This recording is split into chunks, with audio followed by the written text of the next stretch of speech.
This election, 2020, is going to decide the fate and future of the soul of America. That's really what it's all about. Check it out. Leave your comments, ding the bell, share it with your friends, and subscribe to our channel.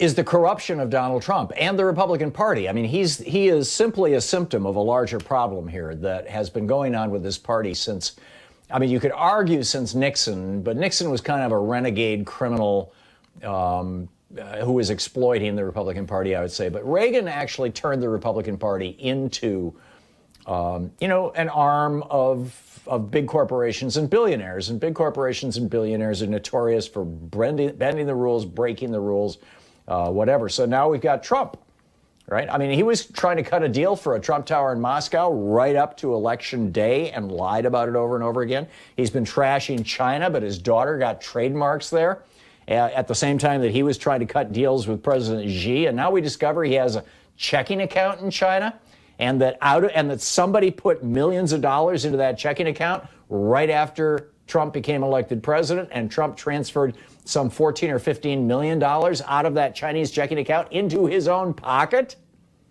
It's looking like somebody in the Chinese government or some company connected to the Chinese government has paid Donald Trump a bribe. As I said, it looks like that. We don't know. I mean, but his administration has torn thousands of children from their mothers and fathers and put those children in cages. And now more than 500 of them seem to be lost forever.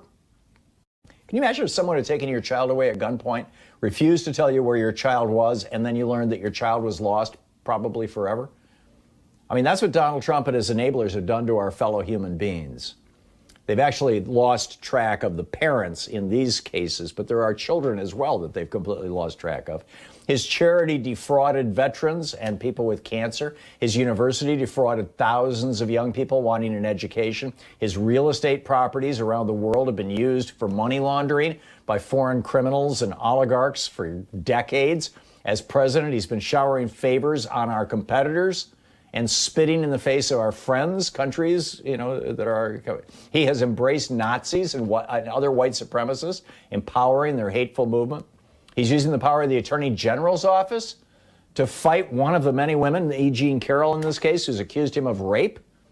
He's trying to strip so-called blue cities from federal funding simply because they didn't vote for him. And now he's aggressively spreading the coronavirus around the country by holding these maskless rallies. I mean, there's literally no other person or organization in the United States that is having these big events. No musicians, no rock stars, no rappers, no poker tournaments, bingo games have been suspended. Nobody is holding events like this except Donald Trump and the 500,000 motorcycle guys who showed up in South Dakota last month, and now they have spread this disease measurably. People are dying all over the country because of that motorcycle thing, and now Trump is doing this. And he doesn't seem to care. In fact, it's almost like he's trying to sicken and kill as many Americans as possible, as quickly as possible. In fact, I raised that question with Dr. Justin Frank, the psychiatrist from Georgetown University, and he was like, yeah, that's entirely possible. He's held up bullying other people as an ideal, as a role model for our children. And he threatens and blusters, and his supporters are sending threatening emails to voters. When Reagan was inaugurated, he told us that our problems were not being caused by very wealthy people, basically scamming and skimming the system. We're not being caused by corporations and employers refusing to pay a decent or living wage. Our problems weren't being caused by giant companies busting unions. The problems of working people, the problems of average Americans, Ronald Reagan told us when he was inaugurated on January 20th, 1981, he told us that they were caused by government. Government was the source of our problems. It was a lie. And that lie has echoed through the Republican Party now for 40 years. And Donald Trump is just the fullest expression of Reagan's lie. And, Reagan talks about American values all the time. But the real values this country has always proclaimed, yes, we've imperfectly acted them out. But the real values that we have proclaimed include democracy, the rule of law, and the idea that all persons are treated equally by both society and government. I mean, we started, Rachel Carson and Ralph Nader back in the 60s with Silent Spring and Unsafe at Any Speed kicked off the environmental movement and the consumer safety movement, not just for the United States, but for the whole world. We were the world leader for these movements. The ultimate expression of American values has historically been, we're all in this together. We're looking out for each other. We've got each other's backs.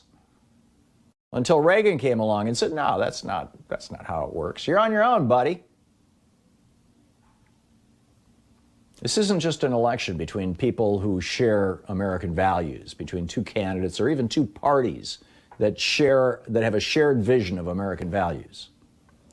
Donald Trump and the Republican Party are openly trashing American values, have been for 40 years. Let us never think that Donald Trump is some weird anomaly. Yes, he's a weird guy. And politically, he's a novice and in some ways an idiot, which is, he's shooting himself in the foot. Had he just, at the beginning of the year dealt with the coronavirus like every other developed country in the world, he may well be coasting to re-election right now. So yeah, he is an anomaly in that he's kind of nuts. But the policies that he's pursuing, putting lobbyists in charge of every consequential federal agency, letting billionaires run amok, giving multi-trillion-dollar tax breaks to the wealthiest Americans. Those are not American values. The soul of our country is at stake in this election.